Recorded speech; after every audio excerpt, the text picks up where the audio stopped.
Cześć kochani. Od razu zaczniemy, że tak powiem, dość mocno. Nie jest to nowa zupełnie choroba. To jest wyrok, który wydajemy sobie i na siebie latami, nie wiedząc kompletnie o tym. Niszczy serce, nerki, rozwija się po cichu, a gdy lekarz ją rozpoznaje, często już jest za późno.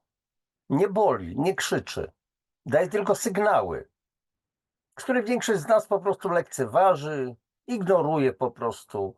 Szybciej się męczymy, łapiesz oddech na schodach, masz brzuszek, bo jesteś po 40, to przecież jest normalne.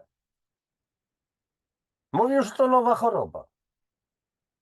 Ale prawda jest taka, że jest to, kochani, finał procesów, które następują całymi latami. Zatoksycznienie, czyli zatrucie organizmu, czyli zakwaszenie, problemy metaboliczne, rozchwiany totalnie metabolizm, chycie i zaczynają się schody. I to solidne. I zamiast zapobiegać, to zaczynamy się leczyć tabletkami. A jakie tabletki? Na otyłość Ozempik albo jakieś inne historie? Jaka tabletka może to załatwić? Ja często o tym mówię, wkurza mnie to nieprawdopodobnie, bo ten system jest po prostu niewydolny, celowo jest niewydolny. Jak tabletka ma usunąć po prostu przyczyny? Jak ma oczyścić organizm z tego, co odkładało się latami? Ale kochani, są złe wiadomości, ale jestem też, że tak powiem, nośnikiem dobrych wiadomości, bo dobra wiadomość jest taka, że można sobie z tym poradzić. Ależ oczywiście, tylko trzeba chcieć i pewne rzeczy zastosować.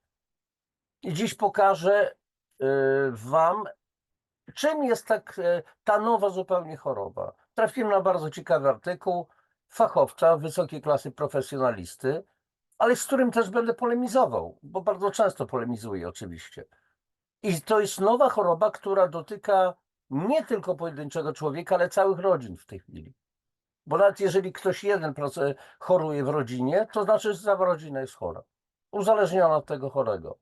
To się rozpływa. A chorują już dzieciaki, żony, mężowie, wszyscy, tak prawdę mówiąc. A więc tu jest kwestia taka, że należy oczyścić organizm, trzeba wzmocnić metabolizm, wesprzeć go naturalnie i chronić serce oraz nerki.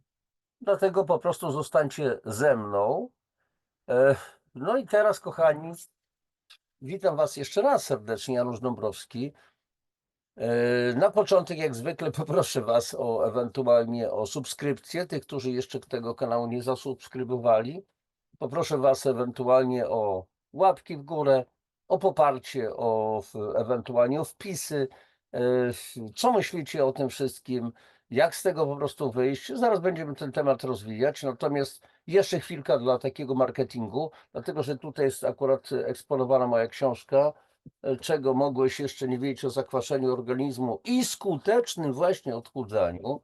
Ja się tym zajmuję, kochani, od połowy 2013 roku.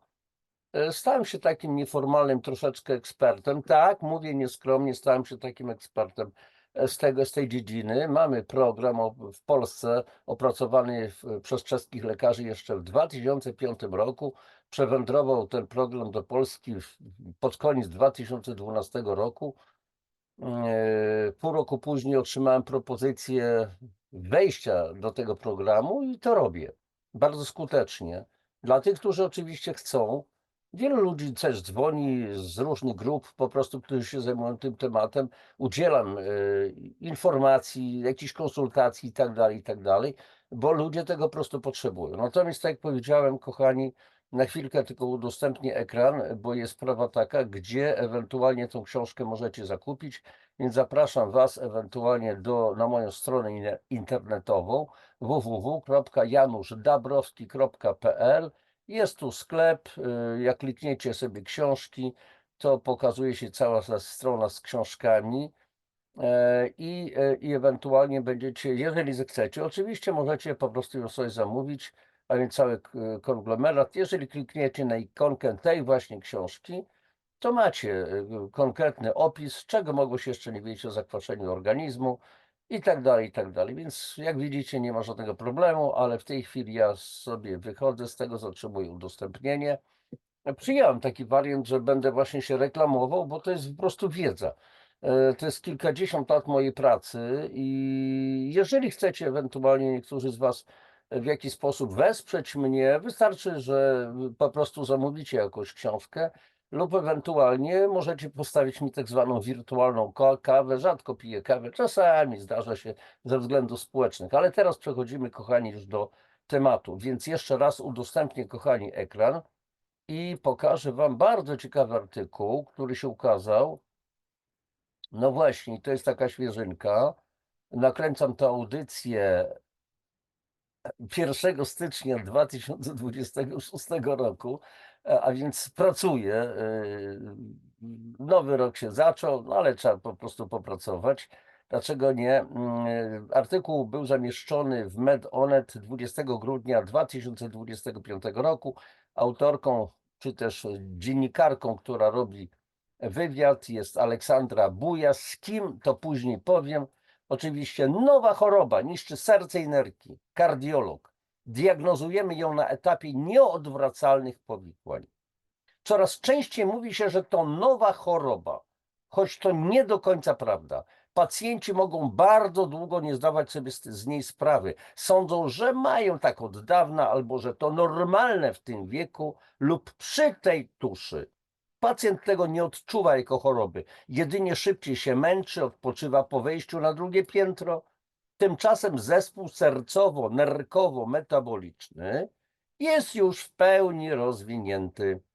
Problem polega na tym, że diagnozujemy go najczęściej na etapie pełnych, często nieodwracalnych powikłań, mówi Medonetowi profesor Aleksander Prejbisz, kardiolog i hipertensjolog, czyli specjalista najprawdopodobniej od nadciśnienia. O, tu mamy pana profesora, jestem pod wrażeniem tego artykułu, rewelacyjny, oczywiście ogromna wiedza, z ogromnym szacunkiem dla pana profesora, ale z pewnymi tezami kompletnie się nie będę zgadzał, bo pan profesor oczywiście demonstruje pewne takie bardzo medyczne podejście do tego, więc same leki, leki, leki, leki i to jest charakterystyczna, słuchajcie, taka postawa dla wysokiej klasy specjalistów, którzy już kompletnie nic innego nie widzą. Tylko leki, leki, leki, w tym przypadku oczywiście medycznym. Takich specjalistów w wielu innych dziedzinach też można byłoby wielu wskazać. Nie widzą nic poza swoją jakby sferą. No ale mniejsza z tym. Tym niemniej naprawdę pełny szacunek dla ogromnej wiedzy pana profesora Prejbisza. Aleksandra Bujas, medonet.pl. Panie profesorze, jak rozpoznać zespół CKM, sercowo-nerkowo-metaboliczny, o którym mówi się jako o nowej chorobie? Profesor, doktor habilitowany nauk medycznych Aleksander Prejbisz. Moim zdaniem jest za wcześnie, by mówić o nowej jednostce chorobowej. W Polsce od lat posługujemy się pojęciem zespołu metabolicznego. To koncepcja obecna w medycynie od lat 50. XX wieku. Obrazuje ona współwystępowanie chorób związanych z otyłością, a dokładniej z dysfunkcyjną tkanką tłuszczową. Na tym tle rozwijają się zaburzenia metaboliczne, nieprawidłowa gospodarka węglowodanowa, a więc stan przedcukrzycowy, cukrzyca typu drugiego, zaburzenia lipidowe, tak zwana aterogenna dyslipidemia, czyli to są podwyższone trójglicerydy i cholesterol, nie HDL, czyli tak zwany dobry high density lipoprotein z angielskiego, czyli lipoproteina wysokiej gęstości, czyli wszystkie złe frakcje cholesterolu poza HDL-em, a także nadciśnienie tętnicze. Klasyczny zespół metaboliczny w polskiej definicji to obecność otyłości oraz 2 z 3 nieprawidłowości. Stan przedcukrzycowy lub cukrzyca, aterogenna dyslipidemia, ta wspomniana, i podwyższone ciśnienie tętnicze. Jak to wygląda w praktyce? Przykład. Mężczyzna z obwodem talii 104 cm, chłopaki bierzemy centymetry, mierzymy się, ciśnieniem 135 na 85 mm słupa rtęci, cholesterolem nie HDL 140 mg na decylitr i hemoglobiną tak zwaną glikowaną 6%. To klasyczny zespół metaboliczny. W wyniku tych czynników ryzyka rozwijają się powikłania narządowe, uszkodzenie serca, nerek, stłuszczenie wątroby. I właśnie ten etap określamy stłuszczenie tak zwane niealkoholowe. dodam. I właśnie ten etap określamy dziś jako zespół sercowo-nerkowo-metaboliczny. To nie jest więc nowa choroba, lecz kolejny etap od otyłości i zaburzeń metabolicznych do powikłań narządowych. Czy ten zespół dotyczy głównie osób z wielochorobowością, przynajmniej z otyłością, a nie wszystkich? W grupie ryzyka są osoby już poważnie chore? To nie są osoby ciężko chore. Spójrzmy na przykład. Mężczyzna z obwodem talii 104 cm i BMI, czyli wskaźnik masy ciała, BMI 31.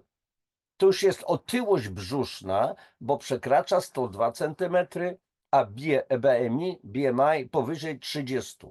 Takie parametry pojawiają się często w wieku 30-40 lat. W okolicach 40 dochodzą kolejne problemy. Stan przedcukrzycowy, aterogenna dyslipidemia, podwyższone ciśnienie. W wieku 50 lat mogą pojawić się powikłania, kliniczne uszkodzenia nerek, czyli albuminuria, czyli wydalanie białka z moczem, dysfunkcja rozkurczowa lewej komory, a nawet niewydolność serca. Pacjent tego nie odczuwa jako choroby. Jedynie szybciej się męczy, odpoczywa po wejściu na drugie piętro. Tymczasem zespół sercowo-nerkowo-metaboliczny jest już w pełni rozwinięty. Problem polega na tym, że diagnozujemy go najczęściej na etapie pełnych, często nieodwracalnych powikłań. Nie zgadzam się, że są to nieodwracalne powikłania. Nieprawda. Mamy masę takich przypadków. Jeszcze raz powtarzam, od prawie 13 lat zajmuję się akurat takim programem odchudzania, znaczy w ogóle kompleksowy program wspomagania metabolizmu i dzięki temu można się bardzo skutecznie odchudzić. Bez efektu jojo, ale trzeba wiedzieć jak. A przecież w koncepcji zespołu metabolicznego i jego rozszerzenia o powikłania kluczowe jest wczesne działanie, zapobieganie, leczenie choroby otyłościowej i redukcja czynników ryzyka. Jeśli zaczniemy odpowiednio wcześnie, możemy cofnąć część zmian. To jest najważniejsze.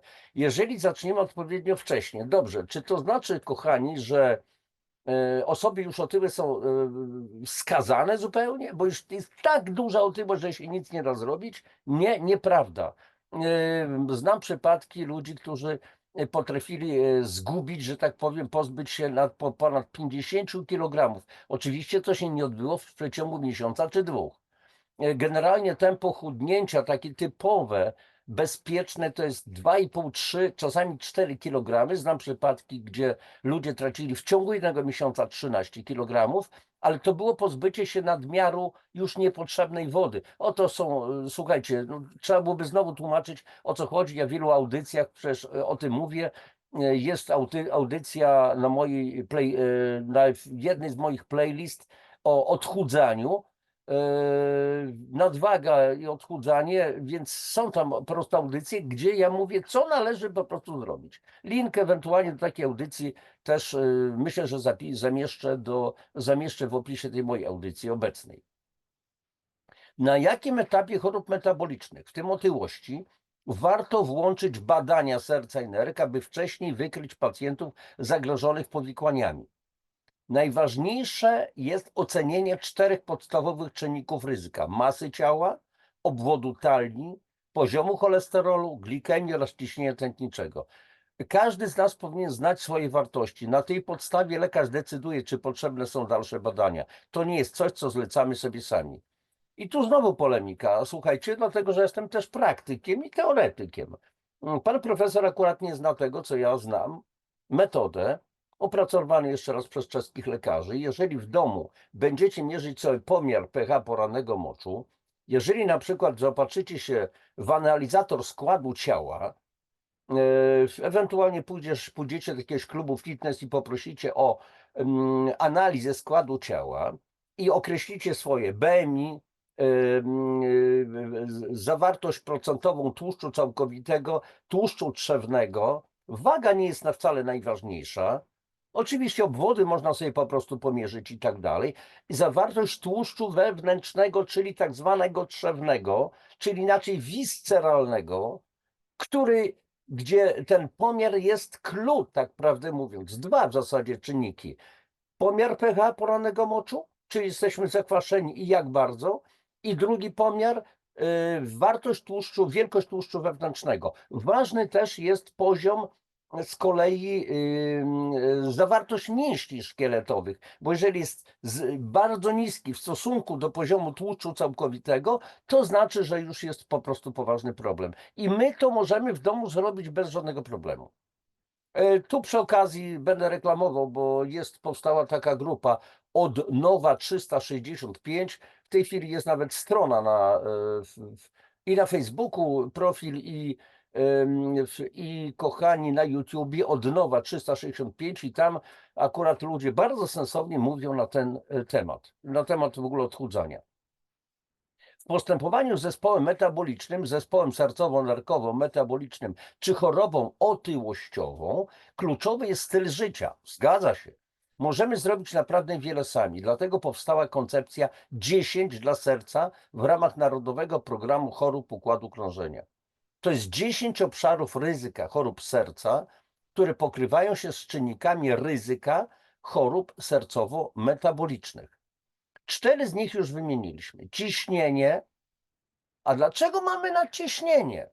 Cholesterol wysoki, czyli LDL, lipoproteina niskiej gęstości, low density lipoprotein, glukoza, masa ciała. Dlaczego wzrasta masa ciała? Dlaczego mamy wysokie poziomy cukru, czyli glukozy, czyli mamy hiperglikemię? Dlaczego mamy wysokie poziomy cholesterolu, określonego jako zły, to jest bzdura i tak dalej. I mamy hipertensję, czyli nadciśnienie. Wszystko to się, kochani, wiąże z kwasicą metaboliczną niskiego stopnia wieloletnią, czyli zakwaszeniem organizmu. Jest zakwaszenie, pojawia się insulinooporność. Jak się pojawia insulinooporność, to pojawia się jak jest zakwaszenie, pojawia się insulinooporność, pojawia się stłuszczenie, niealkoholowe stłuszczenie wątroby, pojawia się nadciśnienie, pojawia się cukrzyca, pojawia się otyłość i tak dalej, i tak dalej. Dlaczego o tym się po prostu nie mówi?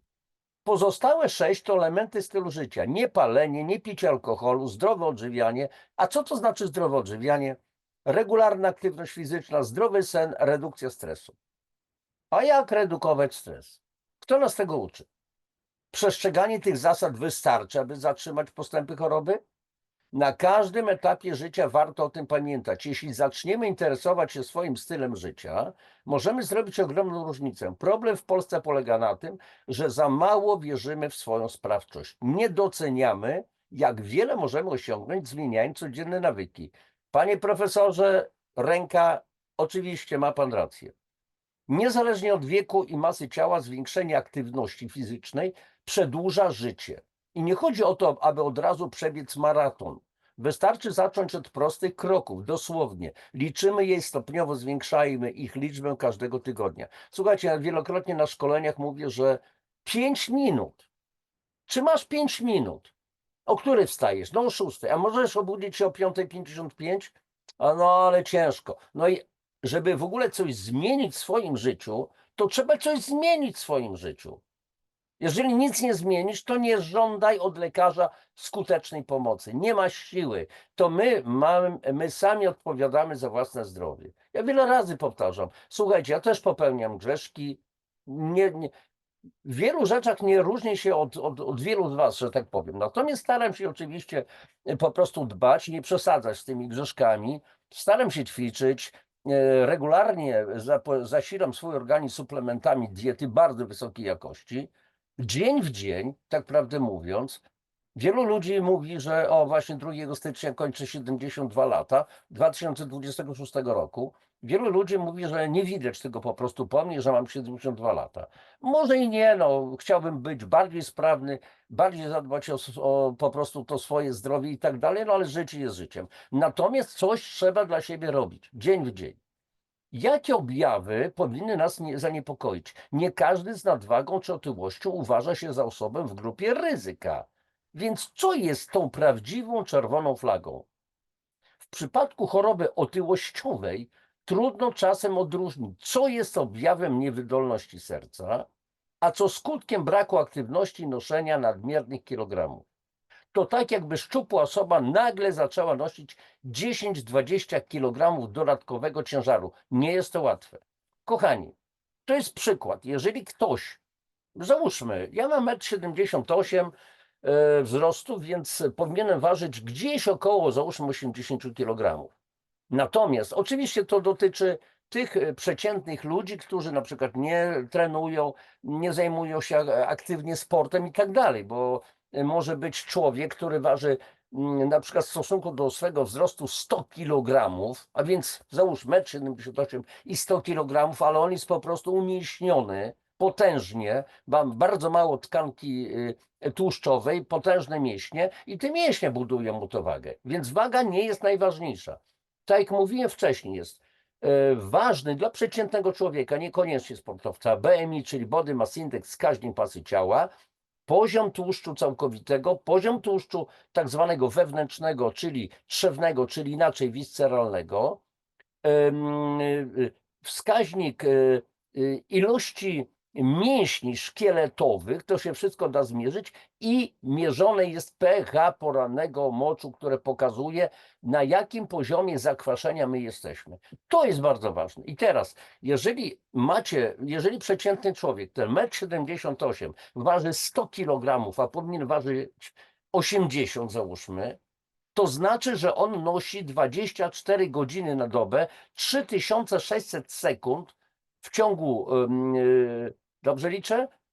Nie, znacznie więcej, bo chodzi o sekundy. Przeliczcie sobie, 60 minut razy 60 sekund, no i to jest 3600 sekund i razy jeszcze 24 godziny. Nosimy 4-5-litrowe bańki. Z czym? Z czymś, co jest z olejem na przykład. Ciężkie bańki, ale o masie wody, a więc 20 kg, no bo najłatwiej przeliczyć to na wodę. 4-5-litrowe bańki z wodą, taki ciężar nosimy. Ale to jest tłuszcz przede wszystkim. Tylko o takiej masie. 20 kg na sobie dzień w dzień nosimy. Załóżmy. A są osoby, które noszą więcej. Objawy, które mogą sugerować niewydolność serca, to m.in. szybkie męczenie się, obrzęki. Ale jeśli one się pojawiają, to znaczy, że sytuacja jest poważna. Dlatego kluczowa jest prewencja, myślenie o zdrowiu już w wieku 20-30 lat. Kochani, 20-30-latkowie są nieśmiertelni. Jestem młody, sprawny. Jak to ja choruję? Albo będę chorował za 10 lat. Tak, teraz to się zaczyna. Więcej fast foodów, tych innych świństw i tak dalej. Choć perspektywa 30-40 lat wydaje się odległa. Właśnie dlatego powstała ankieta 10 dla serca w aplikacji Moje IKP. Ocena 10 obszarów ryzyka 10 obszarów ryzyka pokazuje, jakie mamy szanse na zgon w porównaniu z osobą o optymalnych parametrach i ile możemy zrobić, by to ryzyko zmniejszyć. Bo lekarz nie pójdzie z pacjentem na spacer, ani nie będzie pilnował, by nie palił papierosów lub czy zjadł już zalecaną porcję warzyw. To zależy od nas. Często oczekujemy, że tabletki załatwią wszystko, ale to nie działa w ten sposób. Leczenie to umowa dwustronna. Ja daję najlepsze leki, które mamy, a mamy naprawdę świetne terapie przedłużające życie i poprawiające jego jakość, ale pacjent musi wprowadzić zmiany w stylu życia. Ja akurat od leków staram się być daleko, dlatego że leki to jest chemia, kochani. I ta chemia posiada oczywiście skutki uboczne. Nie wiemy, w jaki sposób będzie działać to na inne narządy. W naszej poradni kardiometabolicznej w Narodowym Instytucie Kardiologii widzimy, jak pacjenci zmniejszają masę ciała, zaczynają się ruszać, odstawiają alkohol i mówią, że czują się świetnie. Nie chcą wracać do starego stylu życia, bo doceniają, jak dobrze jest żyć zdrowiej. Pacjenci zaczynają doceniać swoją sprawczość, wierzą, że mają realny wpływ na poprawę stanu zdrowia. Zauważam, że gdy pojawiają się pierwsze efekty, pacjent zaczyna wierzyć w swoją sprawczość. Widzi, że może coś zmienić. Ma mniejszą masę ciała, czasem po raz pierwszy od dawna bez problemu ubiera się czy zawiązuje buty. To dla niego ogromna zmiana, która motywuje do dalszych kroków. Nowoczesne leki rzeczywiście działają jednocześnie na serce, nerki, metabolizm? Kochani, jeszcze raz powtarzam, jestem jak najdalszy od leków. To jest w ogóle mentalny błąd. Po prostu lekami możemy ratować życie, ale nie uratujemy zdrowia. Dziś mamy wiele leków, które stosujemy przede wszystkim po to, by przedłużyć życie pacjentów. Oczywiście są to preparaty obniżające ciśnienie, no to sztucznie będziemy obniżać ciśnienie. Leki, będziesz pan ustabilizowany do końca życia. Takie pojęcie, ustabilizujemy pana. Stabilizacja to mi się, wiecie, kojarzy z tym chodzikiem jakimś, ewentualnie jestem w gipsie, ustabilizowany, noga na wyciągu. Ale część z nich działa również ochronnie na nerki, na przykład inhibitory, czyli spowalniacze w takim niemedycznym ujęciu, konwertazy, angiotensyny i sartany. Konwertaza jest to jeden po prostu z enzymów, ale to mniejsza z tym. Nowoczesne leki, o ile wiem, nowoczesne leki przeciwcukrzycowe, początkowo opracowane do obniżenia poziomu glukozy, bzdura, nie ma czegoś takiego, metmorfina, absolutnie. Okazało się chronić serce i nerki. Są to tak zwane flozyny, dapagliflozyna, empagliflozyna, kanagliflozyna, które nie tylko wydłużają życie, ale też świetnie sprawdzają się u pacjentów z niewydolnością serca czy przewlekłą chorobą nerek. Kochani, zmiana stylu życia, a nie leki. To jest pierwsze to, co mogę powiedzieć.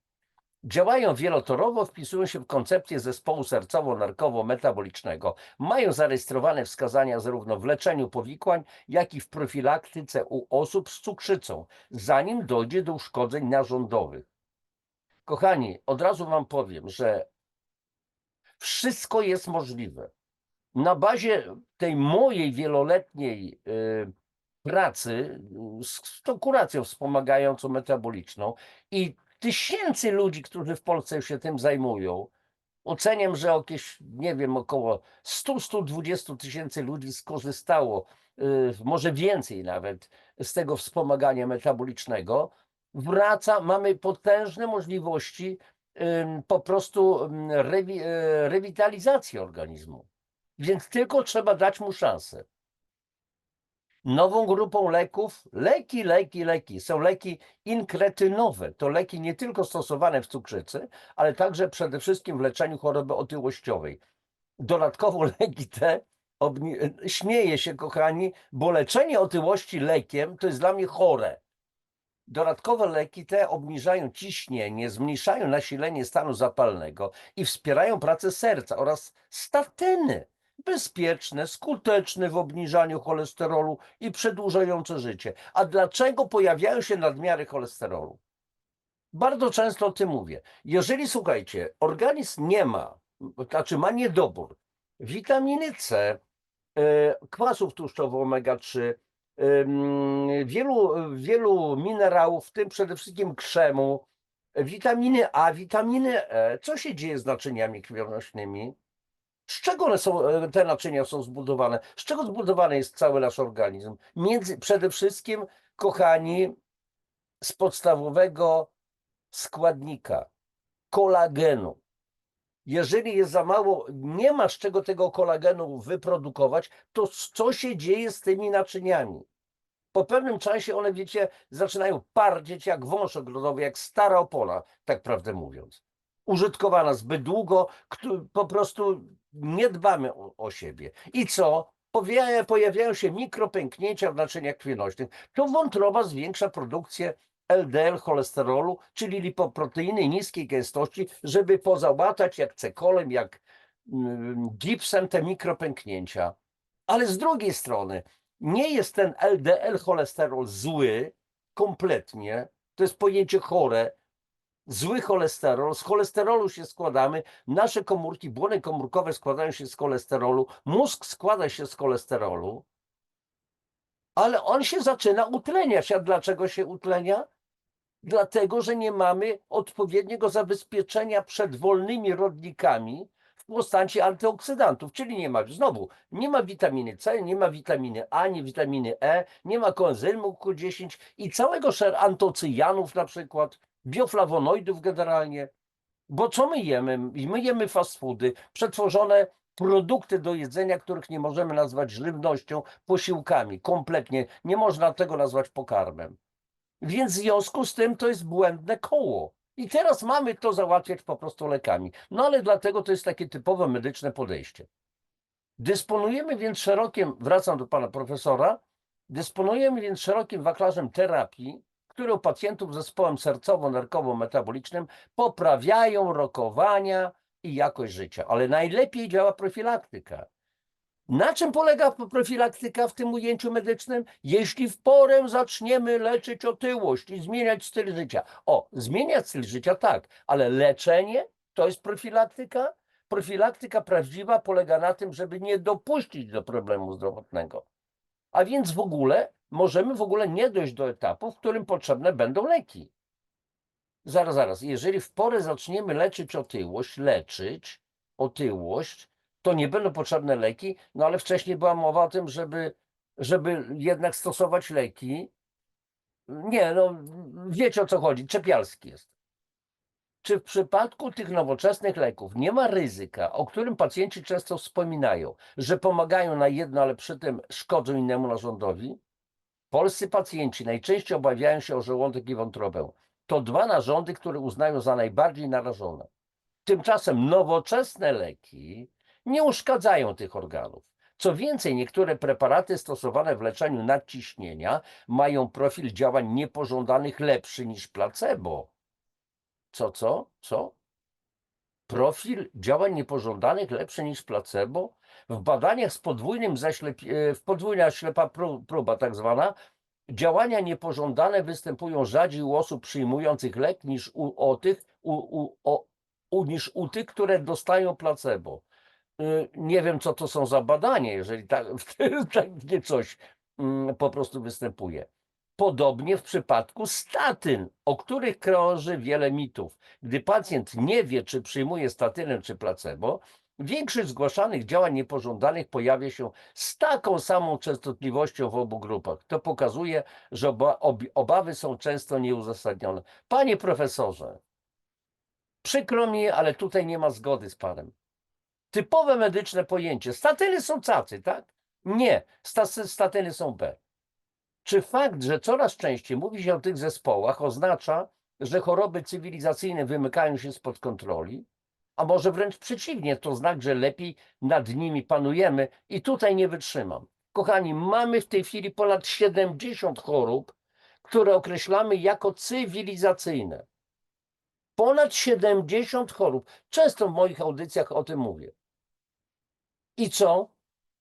Nad niczym nie panujemy.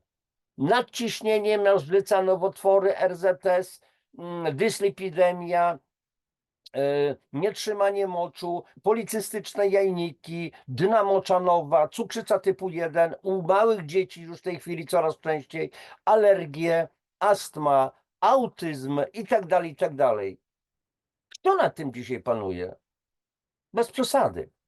Musimy zdać sobie sprawę, wracamy do pana profesora, że zmienia się nasza sytuacja. Jesteśmy bogatszym społeczeństwem, mamy łatwy dostęp do wysoko przetworzonej żywności, a nasze organizmy nie są do tego przystosowane. To gdzie w takim razie profilaktyka, która ma polegać na uświadamianiu, na uczeniu, co jeść, jak jeść, a kto ściga tych wszystkich,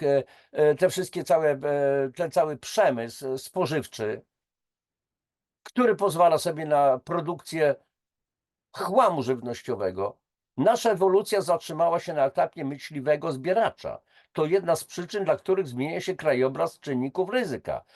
To jest, słuchajcie, krok, kochani, tu i od siebie, do tego, żeby w pewnym sensie zwalić winę. No niestety nie jesteśmy przystosowani. Trzeba było się szybko przystosować do przemysłowej żywności, czyli przemysłowego chłamu. 30-40 lat temu główne zagrożenia to było nadciśnienie i wysokie stężenie cholesterolu, których nie leczyliśmy tak skutecznie jak dziś, a także palenie tytoniu. Dziś dominują czynniki związane z otyłością. Wciąż nadciśnienie, ale także zaburzenia gospodarki węglowodanowej. Warto pamiętać, że w pewnym momencie otyłość jest kluczowym czynnikiem ryzyka, ale później jej następstwa, cukrzyca, choroby serca, niewydolność nerek stają się jeszcze groźniejsze. Tylko że do nich by nie doszło, gdyby nie choroba otyłościowa. Przepraszam, panie profesorze, ale to nie jest problemem choroba otyłościowa, bo dlaczego do choroby otyłościowej dochodzi? Dlaczego dochodzi do choroby otyłościowej? Od tego trzeba zacząć. Czyli jeśli mamy chorobę otyłościową, a do tego zdiagnozowaną cukrzycę i nadciśnienie, to znaczy, że jesteśmy już w grupie wysokiego ryzyka i musimy szczególnie na siebie uważać, czy tak? W takiej sytuacji jesteśmy w grupie bardzo wysokiego ryzyka. Ale warto pamiętać, że leczenie choroby otyłościowej może doprowadzić do remisji cukrzycy i znaczącego obniżenia ciśnienia tętniczego. To powinno być motywacją. Czasem mówię pacjentowi: dziś bierze pan 3 leki na nadciśnienie, ale jeśli uda się zmniejszyć masę ciała, być może ograniczymy terapię do 1 tabletki. No więc jeżeli chodzi o nadciśnienie, które jest spowodowane zakwaszeniem organizmu, bo jeżeli rośnie zakwaszenie, czyli pH inaczej, potencja hydrogenii się obniża, to ma to wpływ na produkcję bardzo ważnego hormonu, adiponektyny.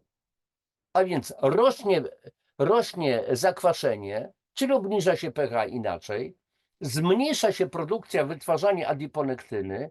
Jak się zmniejsza się wytwarzanie adiponektyny w organizmie, pojawia się nadciśnienie, cukrzyca, otyłość i tak dalej, i tak dalej.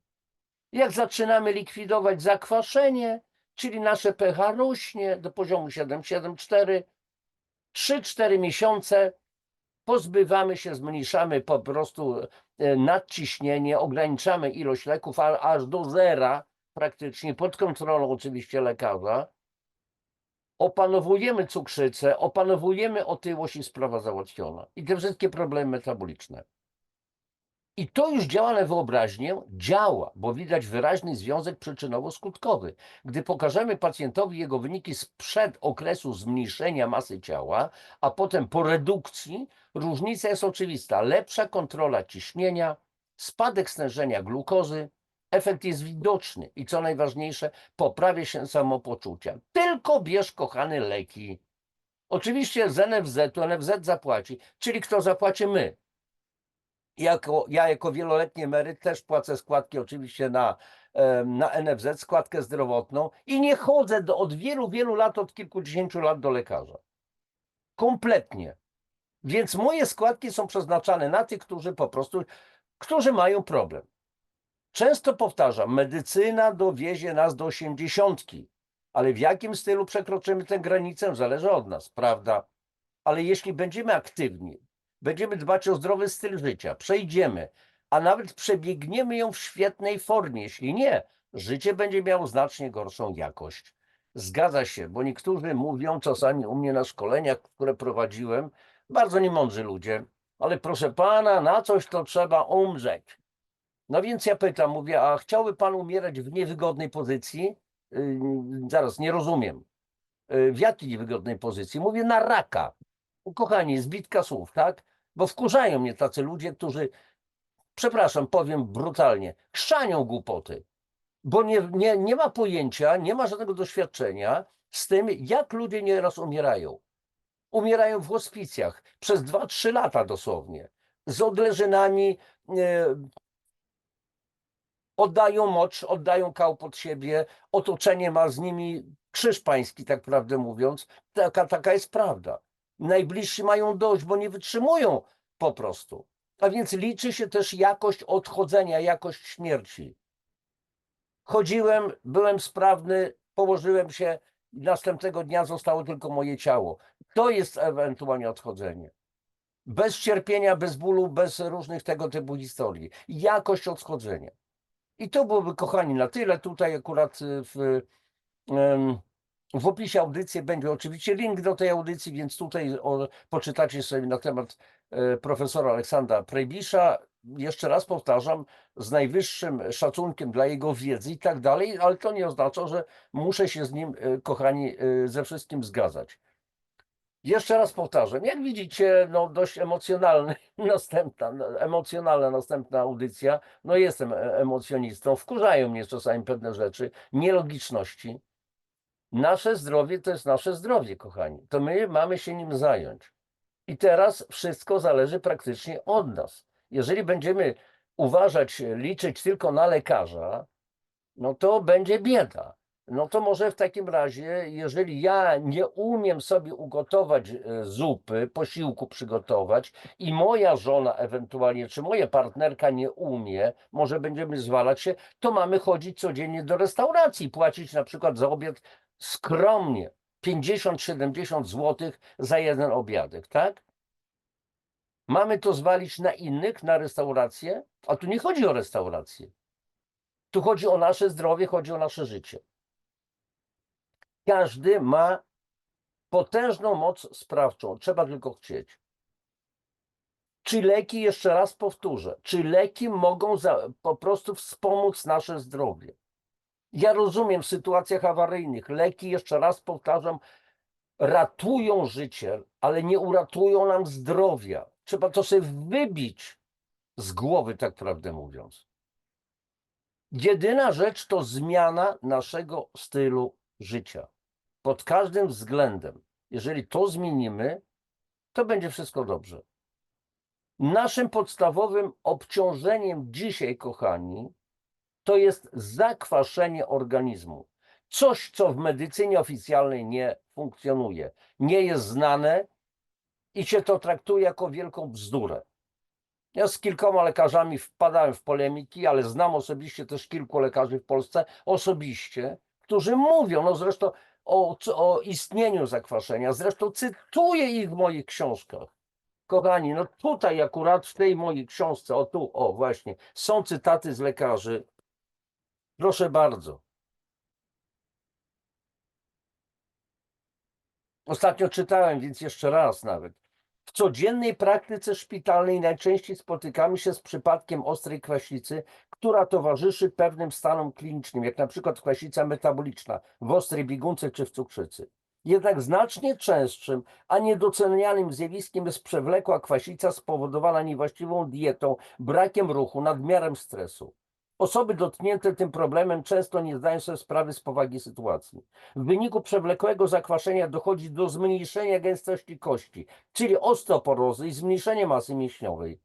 Długie, zwiększone wydalanie kwasów przez nerki w wyniku kwasicy metabolicznej, niskostopniowej, bezobjawowej, czyli tak zwanej latentnej, może prowadzić do ich zapalenia i w konsekwencji zwłóknienia nerek i ich niewydolności. Ponadto kwasica wpływa na występowanie insulinooporności i rozwoju związanej z nią cukrzycy typu 2, chorób układu krążenia, dyny moczanowej, otyłości przedwczesnego starzenia. Doktor nauk medycznych Lucjan Lander, porady na zdrowie numer 1, 2015 rok.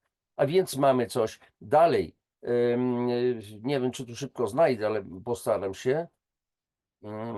0. Proszę bardzo. Kwasica podobno metaboliczna nie istnieje. Jakie są objawy takiego lekkiego zakwaszenia? Bóle głowy, nadmierna senność, bezsenność, zły sen, ospałość, handry, arytmie, przewlekłe zmęczenie, zrzędliwość, nadwrażliwość, płaczliwość, zaburzenie koncentracji, przygnębienie, huśtawki nastroju, złość, wybuchy agresji, niepokój, lęki. Zaczynasz coś i nie kończysz, masz kwaśny posmak w ustach. Po jedzeniu masz nieprzepartą ochotę na coś słodkiego.